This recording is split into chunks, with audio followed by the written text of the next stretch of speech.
tuleetera First Lady by'emizannyo nga Mahabba nze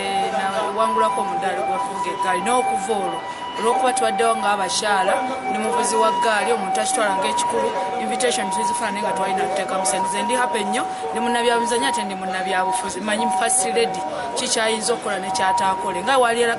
nakazadde w'eggwanga ng'omukyala nze nga atwala abakyala bavuga eggaali mu gganga ndi musanyufu nnyo nti agenda tuyamba aye tukutuutikidde ddala ku source. Nze kyemanyi nze ndi musanyufu emu ku za appointments president yakoze ze nkakasa nti ennungi eya Madam Janet kubanga abikaminga afuuka minisita w'ebyenjigiriza n'ebyemizannyo. Mukyala mukozi kyekisooka ate abeera ku ground abeera every time n'amanya ne-evaluating n'amanya performance. Kijja kuba kizibu officials bano okumulimba oba ki ate kijja kuba nti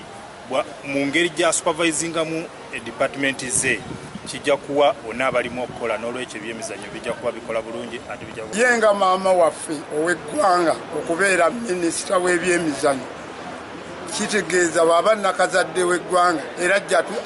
essaawa atuzaalire ddala ne mu mizannyo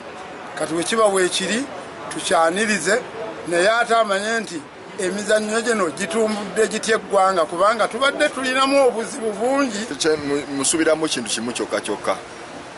enjawulo agenda kuba nayo n'alupo bw'alupo abadde talina yeso nno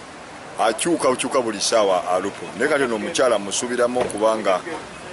agenda kustikinga ku nsonga ze n'ebintu ebimu bibadde bitutawanyanga oba oliawo agenda bya addressing policies eza government nga waliwo supervisor alina omukono